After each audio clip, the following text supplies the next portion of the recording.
আসা রাব্বুকুম আন ইউকাফিরা আনকুম সাইয়্যাতিকুম ওয়া ইউদখিলাকুম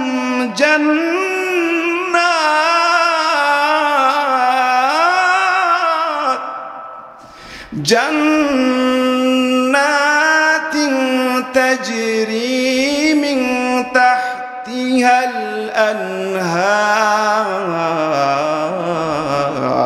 আলহামদুলিল্লাহ,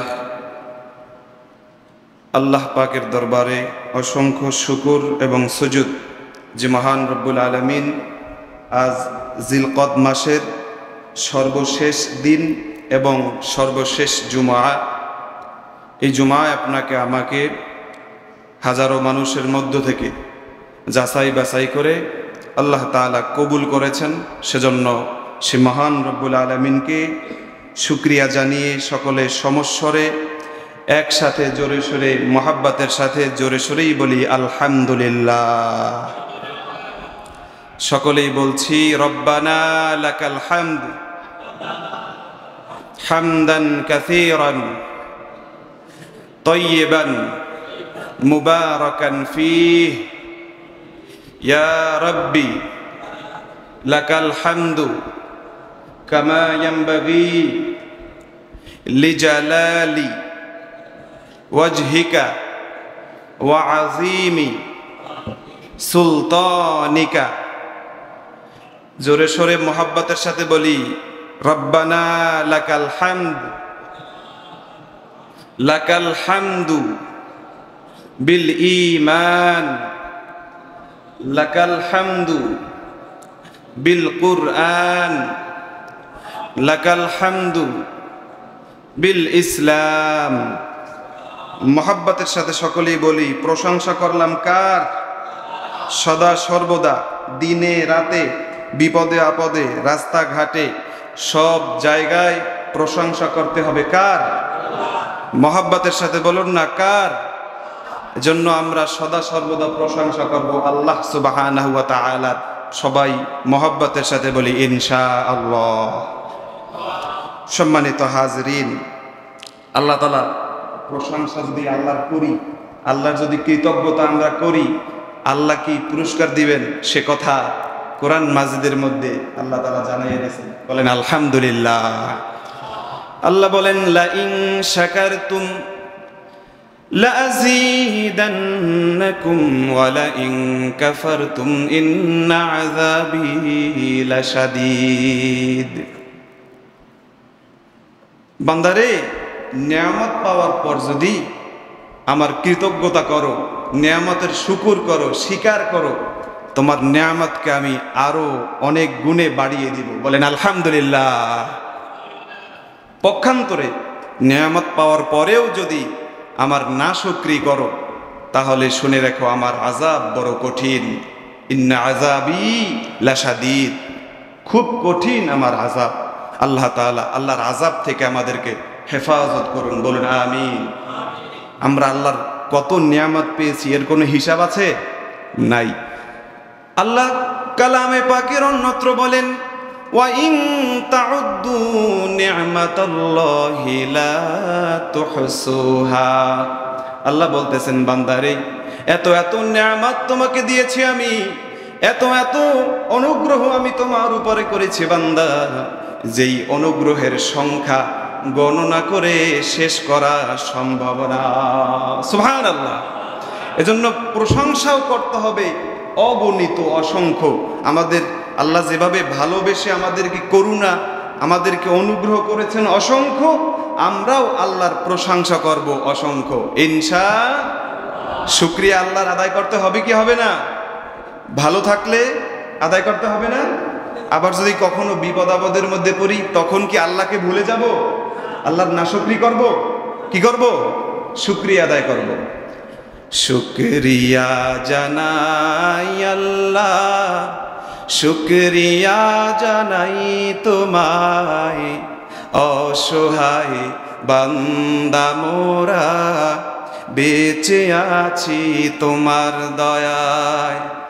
অসহায় বান্দা মোরা বেঁচে আছি তোমার দয়ায়।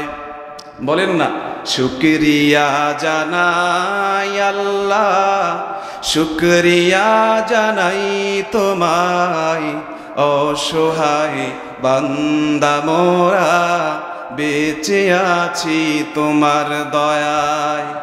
অসহায় বান্দা মোরা বেঁচে আছি তোমার দয়ায়।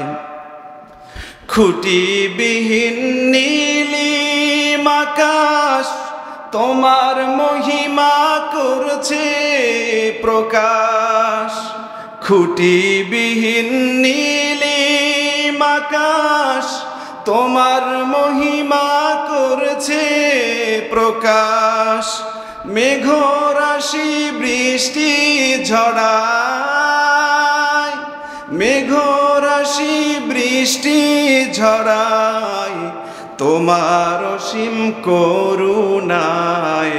শুকরিয়া জানাই তোমায়, শুকরিয়া জানাই আল্লাহ, শুকরিয়া জানাই তোমায়, অসহায় বান্দা মোরা বেঁচে আছি তোমার দয়ায়।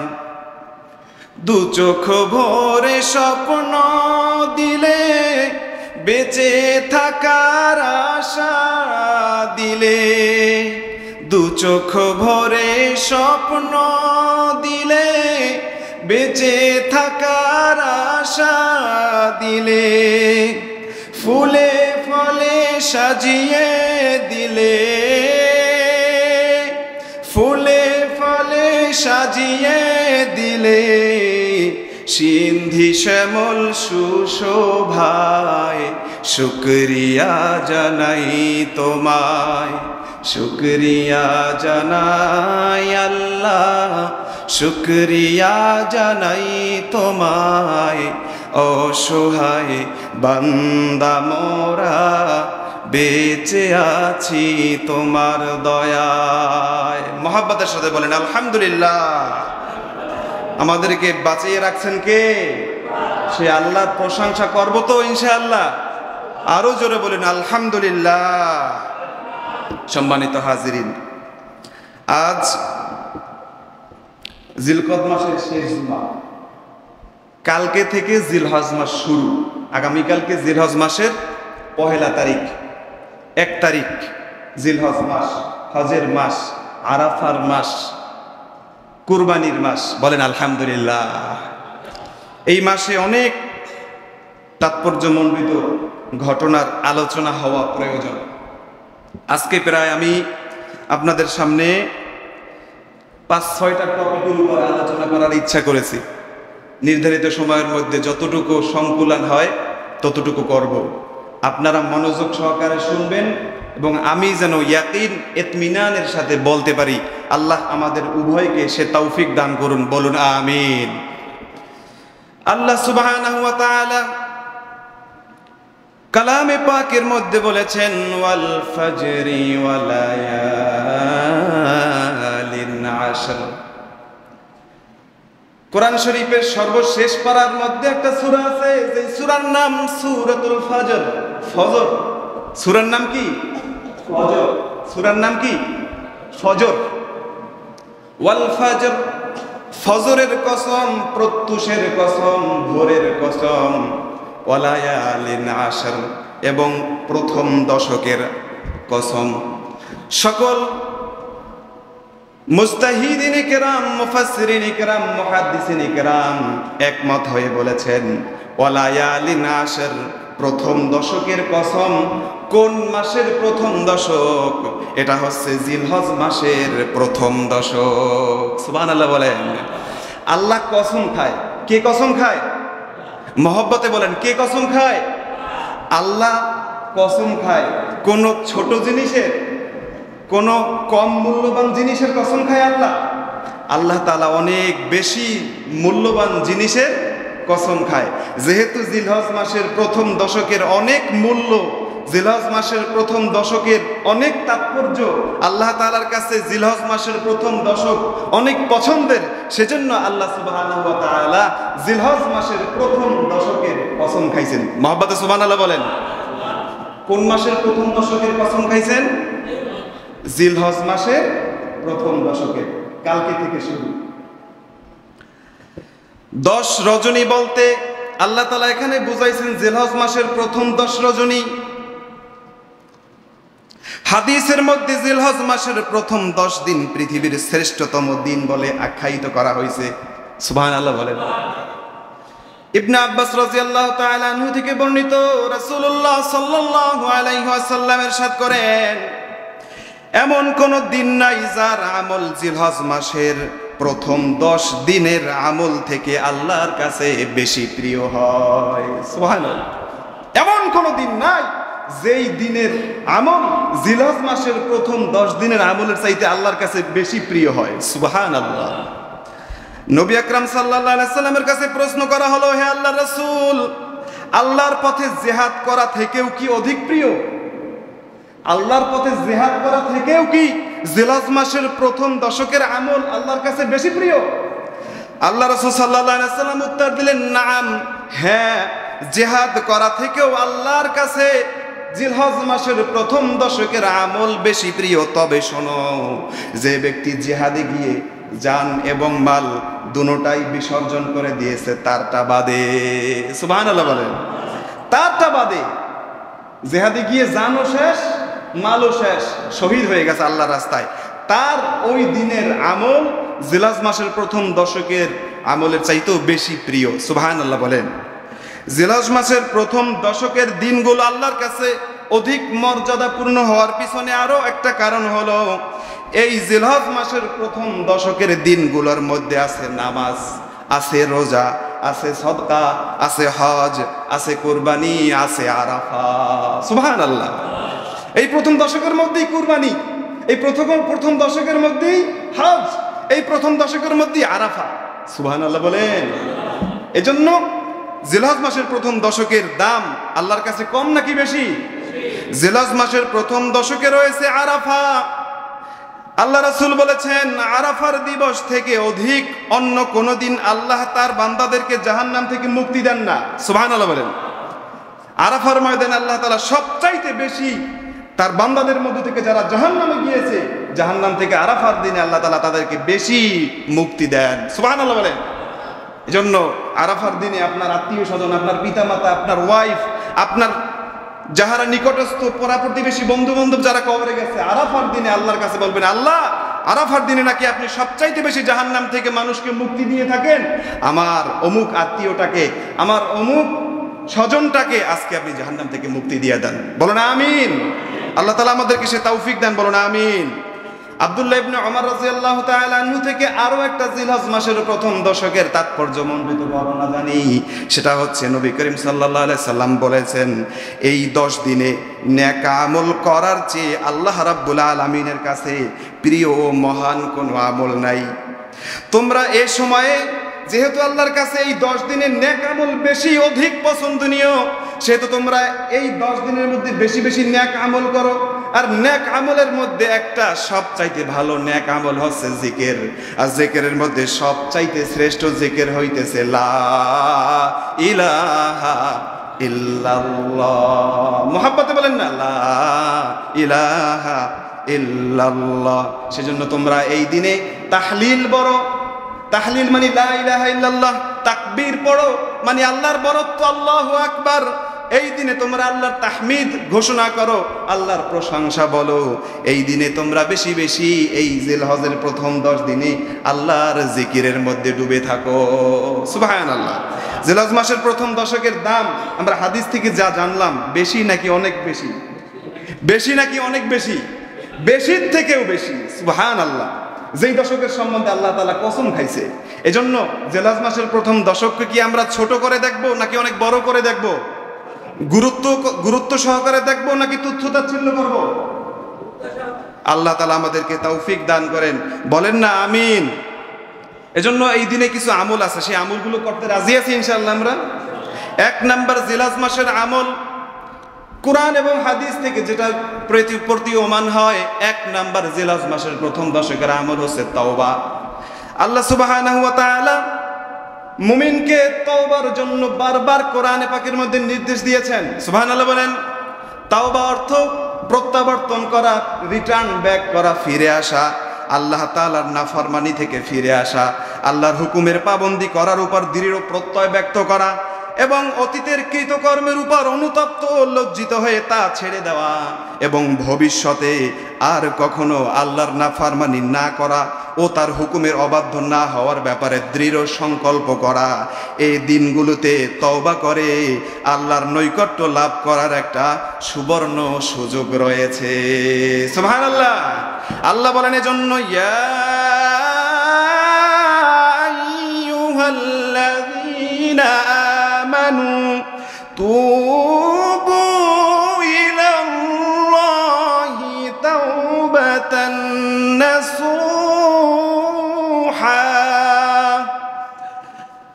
আসা রাব্বুকুম আন يكفر عنكم سيئاتكم ويدخلكم جنات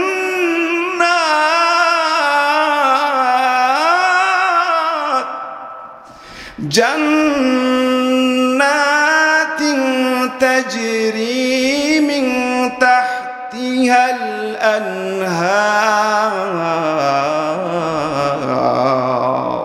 سبحان الله বলেন।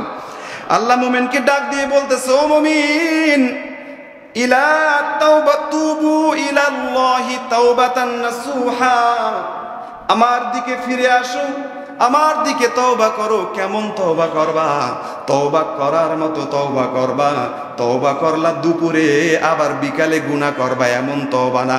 তওবা করার মতো তওবা করবা যে জীবনে আর কখনো আল্লাহ আপনার অবাধ্য হব না, ইনশাআল্লাহ বলেন। আদর করিয়া মানুষ আল্লাহ বানায়া, কেমনে দিবা জাহান্নামে ফালাইয়া, কেমনে দিবা জাহান্নামে ফালাইয়া। আপন হাতে বান্দা মাওলা তুমি বানায়া, আপন হাতে বান্দা মাওলা তুমি বানায়া, কেমনে দিবা জাহান্নামে ফালাইয়া, কেমনে দিবা জাহান্নামে ফালাইয়া। তুমি যদি মাফ না করো মাওলা বান্দারে, তুমি যদি মাফ না করো মাওলা বান্দারে, বলো তো মার বান্দার কি উপায় হবে, বলো তো মার বান্দার কি উপায় হবে। সকল দরজা হইতে মাওলা ফিরিয়া, সকল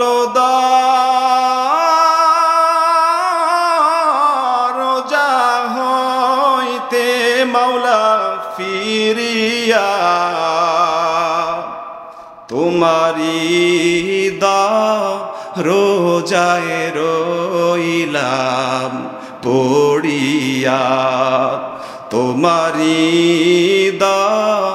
রোজায় রইলাম পড়িয়া, তওবা করে আবার তওবা ভাঙ্গিলাম, তওবা করে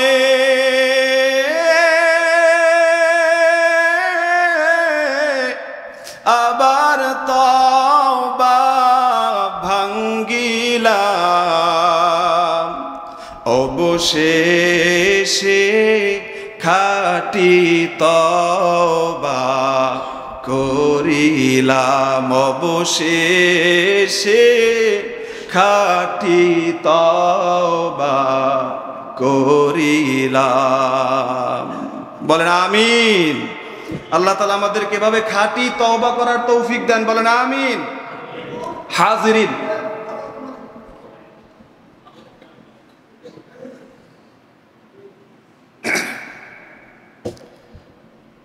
আমরা এজন্য জিলহজ মাসে প্রথম দশকে আল্লাহর কাছে যেহেতু তওবা বেশি পছন্দনীয়, এই মুখ্য দোয়া কবুলের সময়ে আমরা কেহ তওবা থেকে পিছু হব নাকি খাস দিলে তওবা করব? বলেন ইনশাআল্লাহ। জিলহজ মাসের 2 নাম্বার আমল ফরজ ও নফল সালাতগুলো গুরুত্বের সাথে আদায় করা, অর্থাৎ ফরজ ওয়াজিব সমূহ সময় মতো সুন্দর ও পরিপূর্ণভাবে আদায় করা। নামাজ তো আমরা সবাই পড়ি, কিন্তু পরিপূর্ণভাবে কয়জনই বা নামাজ পড়ে? নামাজ তো আমরা অনেকেই পড়ি, কিন্তু সুন্দরভাবে নামাজ কয়জনে পড়ে? কবুল হওয়ার মতো নামাজ কয়জনে পড়ে? নামাজ শেষ হয়ে গেলে কয়জন বুকে হাত রেখে বলতে পারবে আমার নামাজ কবুল হবে? এরকম মানুষ পাওয়া বড়ই দুষ্কর। এজন্য জিলহজ মাসের প্রথম দশকে আমরা ফরজ ও নফল সালাতগুলো গুরুত্বের সাথে আদায় করব। কেননা সাওবান রাদিয়াল্লাহু তাআলা আনহু থেকে বর্ণিত একখানা হাদিস, তিনি বলেন রাসূলুল্লাহ সাল্লাল্লাহু আলাইহি সাল্লাম ইরশাদ করেছেন, তুমি বেশি বেশি পরিমাণে সেজদা করো, কারণ তুমি এমন যে কোনো সেজদাই করো না কেন তার কারণে আল্লাহ তোমার মর্যাদা, তোমার দারাজাতকে আল্লাহ তাআলা বাড়াইয়া দিবেন এবং তোমার গুনাহ আল্লাহ তাআলা মাফ করে দিবেন। সুবহানাল্লাহ বলেন। তুমি যে কোনো সেজদাই করো না কেন তার কারণে আল্লাহ তাআলা তোমার মর্যাদাকে বাড়াইয়া দিবেন। আর জিলহজ মাসের প্রথম দশকে যদি এই আমল করা হয় তাহলে আপনার মর্যাদা আমার মর্যাদা আল্লাহ তাআলা আরো বেশি বাড়াইয়া দেবেন। আল্লাহ তাআলা কবুল করেন, বলেন আমিন। জিলহজ মাসের 3 নাম্বার আমল প্রথম দশকের সিয়াম পালন বা রোজা রাখা। জিলহজ মাসের প্রথম 10 দিনের রোজা রাখা একটা গুরুত্বপূর্ণ আমল, যেহেতু অন্যান্য নেক আমলের মধ্যে সিয়ামও একটা অন্যতম আমল। তাই এই দিনগুলোতে খুব যত্ন সহকারে সিয়াম পালন করা। কেননা নবী আকরাম সাল্লাল্লাহু আলাইহি ওয়াসাল্লাম সম্বন্ধে তার স্ত্রী আমাদের মা হাফসা রাদিয়াল্লাহু তাআলা আনহা বলেন, নবী করিম সাল্লাল্লাহু আলাইহি ওয়াসাল্লাম তাকে আমি কখনো 4টা আমল পরিত্যাগ করতে দেখি নাই। একটা হলো আশুরার দিনের রোজা, আর একটা হলো জিলহজের 10 দিনের রোজা, আর একটা হলো প্রত্যেক মাসে 13, 14, 15 আইয়ামে বীজের রোজা, আর একটা হলো আল্লাহর নবীকে আমি কখনো দেখি নাই ফজরের পূর্বের 2 রাকাত সুন্নাত ছাড়তে। সুবহানাল্লাহ বলেন। এই 4টা আমলকে আল্লাহ রাসূল কখনো ছাড়তেন না। তার মধ্যে একটা জিলহজ মাসের প্রথম দশকের 9টা রোজা আল্লাহ রাসূল ছাড়তেন না। আল্লাহ তাআলা আমাদেরকেও রাসূলের অনুসরণে জিলহজ মাসের প্রথম দশকে 9টা একাধারে রোজা রাখার তৌফিক দেন, বলেন আমিন। আরো জোরে বলেন না আমিন। একান্তই যদি 9টা রোজা আপনি না রাখতে পারেন, আরাফার দিনের রোজাটা রেখে দেন। আরাফার দিনের রোজাটা রাখবেনই, সেই সংকল্প আজকে করেন ইনশাআল্লাহ। বলেন ইনশাআল্লাহ বলেন। আল্লাহ তাআলা আমাদেরকে সে তৌফিক দেন, বলেন না আমিন। 4 নাম্বার জিলহজ মাসের প্রথম দশকের আমল তৌফিক থাকলে হজ করা, না হয় উমরা করা। কেননা নবী করিম সাল্লাল্লাহু আলাইহি সাল্লাম এই 2টা মর্যাদাপূর্ণ ইবাদতের জন্য উম্মতকে অনেক অনেক উৎসাহিত করেছেন। এই 2টা ইবাদতের মধ্যে রয়েছে পাপের কুফল থেকে আত্মার পবিত্রতা, যার মাধ্যমে মানুষ আল্লাহ রাব্বুল আলামিনের কাছে অধিক প্রিয় ও সম্মানিত হতে পারে। তাই নবী করিম সাল্লাল্লাহু আলাইহি ওয়াসাল্লাম বলেন, মান হাজ্জা ফালাম ইয়ারফুস ওয়ালাম ইয়াফসুক রাজাআ কায়াউমিন ওয়ালাদাতহু উম্মাহ।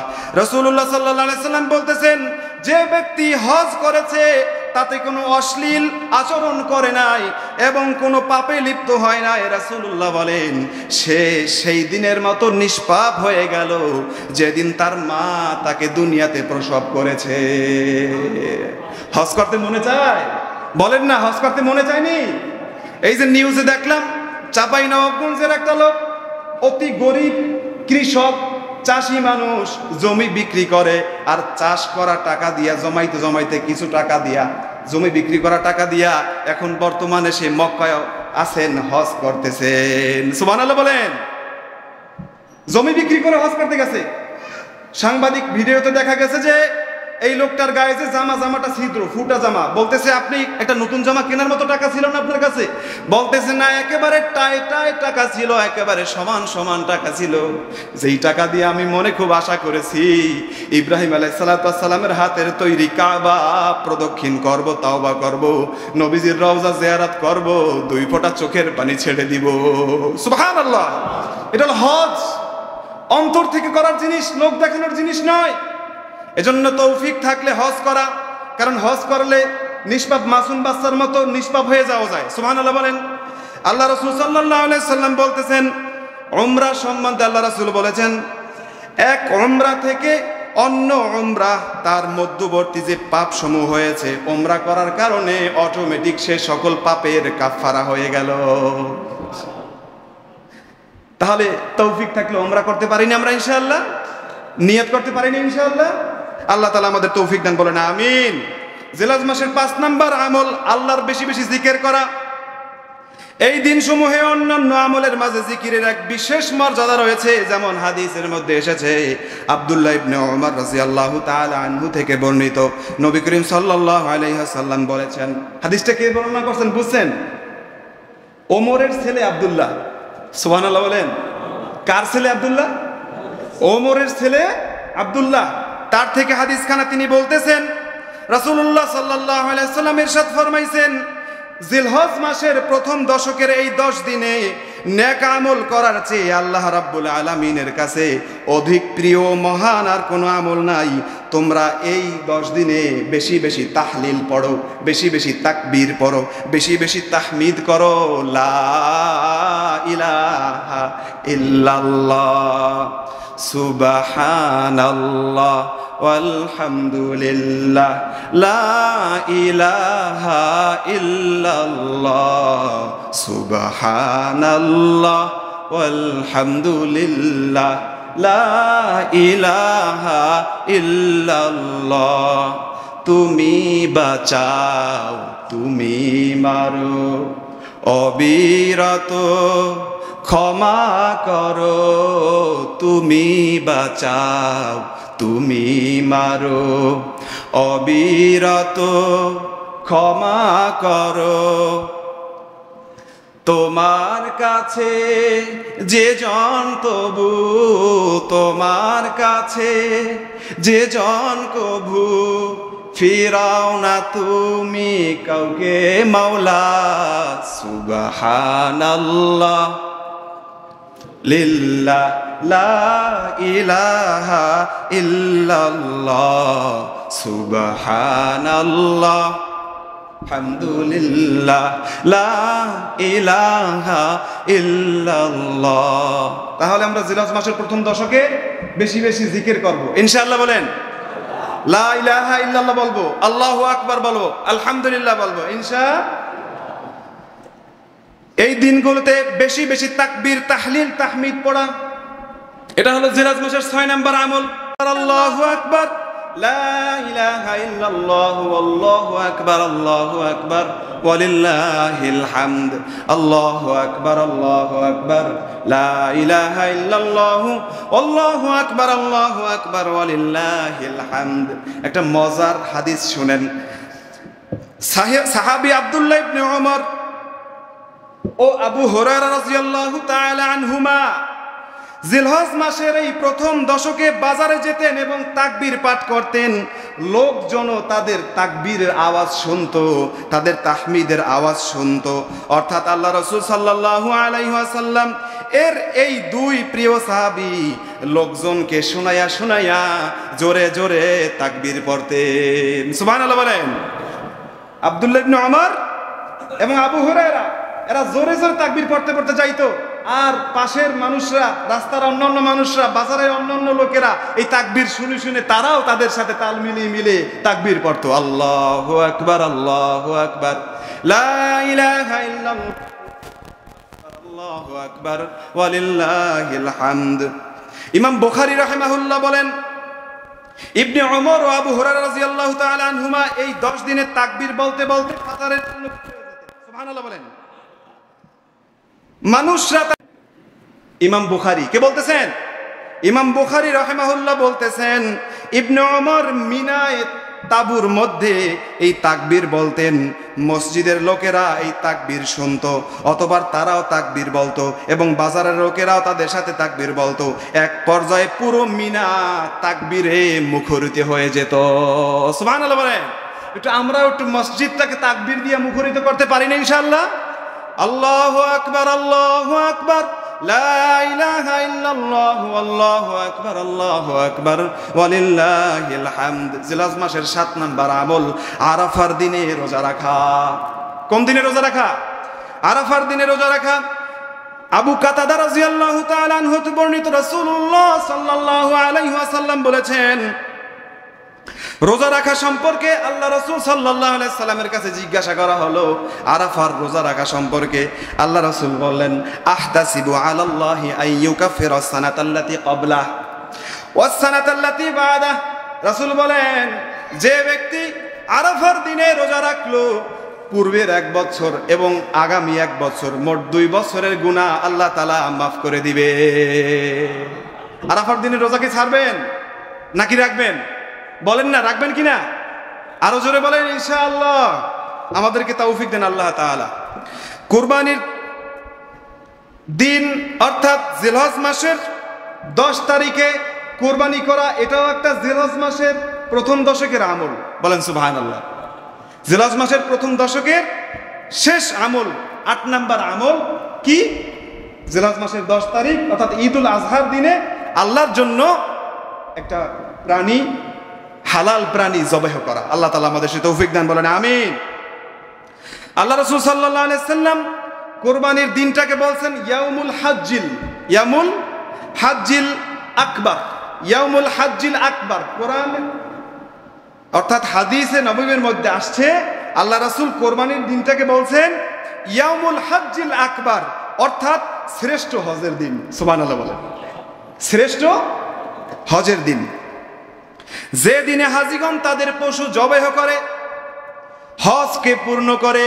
কেননা কোনো হাজি যদি সুন্দরভাবে আরাফায় অবস্থান করে, চোখের পানি দিয়ে ভাসিয়ে দেয়, তাওয়াফ করে, বিদায়ী তাওয়াফ করে, সাফা মারওয়া সাই করে, সব কার্যক্রম যদি করে, কিন্তু কোনো হাজি যদি মিনায় গিয়া পশু কোরবানি না করে, তাহলে কি তার হজ পূর্ণ হবে নাকি? কথা বলেন না কেন? হজ হবে নাকি? হজ অপূর্ণ থেকে যাবে। হাদিসের মধ্যে এসেছে, ইবনে ওমর রাদিয়াল্লাহু তাআলা আনহু থেকে বর্ণিত, রাসূলুল্লাহ সাল্লাল্লাহু আলাইহি ওয়াসাল্লাম কুরবানির দিন সম্পর্কে জিজ্ঞেস করলেন, এটা কোন দিন? রাসূলুল্লাহ সাহাবীদেরকে জিজ্ঞাসা করলো কুরবানির দিন সম্পর্কে, এটা কোন দিন? সাহাবীগণ উত্তর দিলেন, এটা তো ইয়াউমুন নাহার, অর্থাৎ কুরবানির দিন। কিসের দিন? কিসের দিন? কুরবানির দিন। রাসূলুল্লাহ সাল্লাল্লাহু আলাইহি ওয়াসাল্লাম রিপ্লাই করলেন, শোনো শোনো সাহাবীরা, এটা হলো ইয়াউমুল হাজ্জিল আকবার, বড় হজের দিন। কুরবানির দিন কিসের দিন? বড় হজের দিন, শ্রেষ্ঠ হজের দিন। সুবহানাল্লাহ। বারা ইবনে আযিব রাদিয়াল্লাহু তাআলা আনহু থেকে বর্ণিত, রাসূলুল্লাহ সাল্লাল্লাহু আলাইহি ওয়াসাল্লাম ইরশাদ ফরমান, আল্লাহ রাসূল সাল্লাল্লাহু আলাইহি ওয়াসাল্লাম ইরশাদ করতেছেন, যে ঈদের সালাতের পর কুরবানির পশু জবাহ করলো, তার কুরবানি পরিপূর্ণ হলো ও সে মুসলিমদের আদর্শ মিল্লাতে আবিকুম ইব্রাহিম, ইব্রাহিম আলাইহিস সালাতু ওয়াস সালামের সুন্নাত সঠিকভাবে পালন করলো। সুবহানাল্লাহ বলেন। আদর্শ মুসলিম হতে চলে, আদর্শ মুসলিম যদি আপনি হতে চান, আপনার কুরবানি করতে হবে। আপনার কুরবানি করতে হবে যদি আপনার সামর্থ্য থাকে। একান্তই আপনি যদি সামর্থ্যবান না হন, আপনার উপরে যদি নিসাব অনুযায়ী কোরবানি ফরজ না হয়, সে কথা তো ভিন্ন। কিন্তু আপনার উপর যদি কোরবানি করা সম্ভব হয়, তবে আপনি কোরবানি না করলে আপনি পরিপূর্ণ আদর্শ মুসলিম হতে পারলেন না। এই 8টা আমল জিলহজ মাসে আল্লাহ তাআলা আমাদেরকে করার তৌফিক দান, বলেন আমিন। এবারে আমরা অল্প সময়ের মধ্যে কুরবানির প্রেক্ষাপট সম্পর্কে কিছু শুনবো। আল্লাহ তাআলা আমাদেরকে বোঝার, শোনার, আমল করার তৌফিক দান, বলেন আমিন। আল্লাহ সুবহানাহু ওয়া তাআলা যে কুরবানির একটা আমল তার বান্দার উপরে দিয়েছেন, এই আমলটা কি শুধু উম্মতে মুহাম্মাদের উপরে নাকি শেষ নবীর উম্মতের উপরে নাকি? না না, বরং হাদিস কোরআন থেকে যেটা প্রতীয়মান হয়, শুধু উম্মতে মুহাম্মাদি, শুধু শেষ জামানার উম্মতের উপরেই কেবলমাত্র কোরবানির সুন্নাত চাপাইয়া দেওয়া হয়েছে এমনটা নয়। কোরবানির ওয়াজিবাত শুধুমাত্র উম্মতে মুহাম্মাদের উপরে দেওয়া হয়েছে এমনটা নয়। পূর্বে যত নবী আম্বিয়া রাসূলগণ ছিল, সকল নবী আম্বিয়া রাসূল এবং তাদের উম্মতের উপরেও কোরবানি ছিল। সুবহানাল্লাহ বলেন। তবে তাদের শরীয়তটা ছিল ভিন্ন। যেমন একটা উদাহরণ, পৃথিবীর সর্বপ্রথম মানব আল্লাহ তাআলার নিজ হাতে তৈরি আদম আলাইহিস সালাতু ওয়াস সালাম, যাকে আল্লাহ তাআলা 2টা সন্তান দিয়েছিলেন, একটার নাম ছিল হাবিল, একটার নাম ছিল কাবিল। আল্লাহর কাছে কে পছন্দনীয় এই পরীক্ষা স্বরূপ বাবা আদম 2জনকে বললেন, তোমরা 2জনে কোরবানি করো, যার কোরবানি আল্লাহ কবুল করবে সে আল্লাহর কাছে অধিক পছন্দের বলে নির্বাচিত হবে। সুবহানাল্লাহ বলেন। হাবিলও কোরবানি করলো, কাবিলও কোরবানি করলো। হাবিলের যে সম্পদ আছে, এই সম্পদের মধ্যে সবচাইতে ভালো যে পশুটা, সবচাইতে হৃষ্টপুষ্ট স্বাস্থ্যবান যে পশুটা, হাবিল সেই পশুটাকে বাছাই করে কোরবানি করলেন আল্লাহর জন্য। সুবহানাল্লাহ বলেন। কোরবানি করছেন কার জন্য? কাবিলও তার সম্পদের মধ্যে সবচাইতে ভালোটা দেয় নাই, যেটা অপছন্দনীয়, যেটা ভালো না, যেটা নগণ্য, কাবিল সেটা বাছাই করে কোন রকম কোরবানি দিল। তবে তখন কোরবানিটা আল্লাহর কাছে কবুল হওয়ার আলামত ছিল এই, আসমান থেকে এক ধরনের আগুন এসে ওই কোরবানির মালটাকে ভস্ম করে দিয়ে যাইতো। সুবহানাল্লাহ বলেন। হাবিল তার কোরবানির সম্পদটুকু এক জায়গায় জমা করে রাখছে, কাবিল তার কোরবানির মালামালটুকু এক জায়গায় জমা করে রাখছে। এভাবে এখন দেখা যাবে আল্লাহর নূর এসে, আল্লাহর আলো এসে, আল্লাহর এক ধরনের আগুন এসে কারটা জ্বালাইয়া দেয়, কারটা ভস্ম করে দেয়। এখন দেখা যাবে পরক্ষণে পরীক্ষায় দেখা গেল হাবিলের কোরবানির মালামাল আল্লাহ সব একবারে অদৃশ্য করে দিয়েছেন, ভস্ম করে দিয়েছেন, আর কাবিলের মাল যেরকম আছে সেরকমই পড়ে রয়েছে। অর্থাৎ কাবিলের কোরবানি আল্লাহ কবুল করে নাই। নাউজুবিল্লাহ বলেন।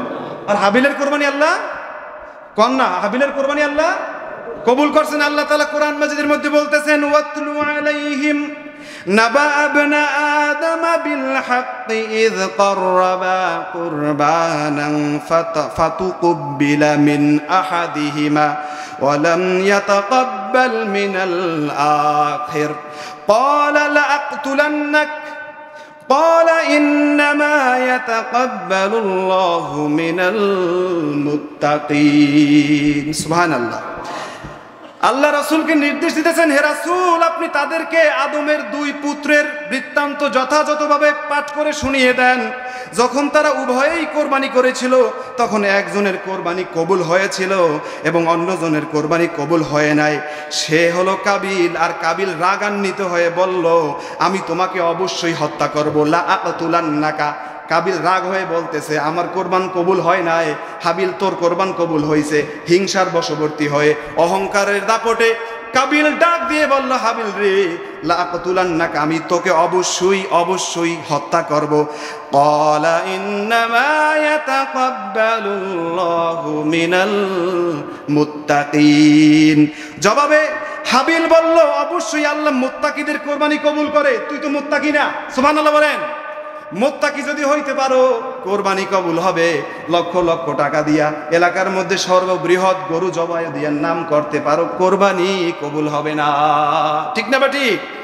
অন্য আয়াতের মধ্যে আল্লাহ তাআলা বলতেছেন, লা ইন বাসাত্তা ইলাইয়া ইয়াদাকা লিতাকতুলানি মা আনা বিবাসিতি ইয়াদাই ইলাইকা লিআকতুলাক ইন্নী আখাফুল্লাহ রাব্বাল আলামিন। সুবহানাল্লাহ।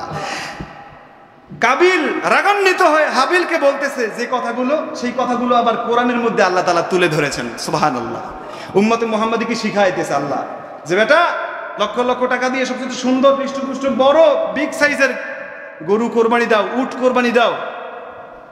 মুত্তাকি যদি হাবিলের মতো হতে পারো, তবে তোমার কোরবানি কবুল হবে।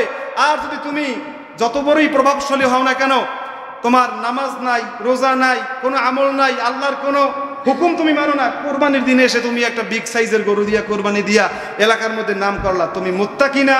মুত্তাকি না হইলে কোরবানিও কবুল হবে। আল্লাহ তাআলা সে কথা বলতেছেন।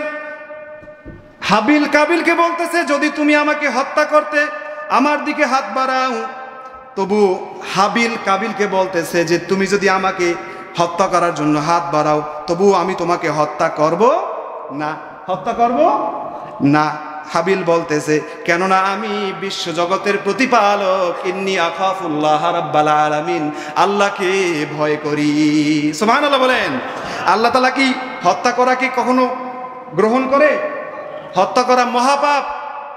এই হাবিলকে কাবিল হত্যা করেছে। কুল্লামা আকাতালান নাসা জামিআ, দুনিয়াতে সে হত্যা করার রীতি চালু করেছে। সেই অবধি একেবারে কিয়ামতের আগ পর্যন্ত যত হত্যাকাণ্ড হবে এর একটা ভাগ কাবিলের আমল নামায় যাবে। নাউজুবিল্লাহ বলেন।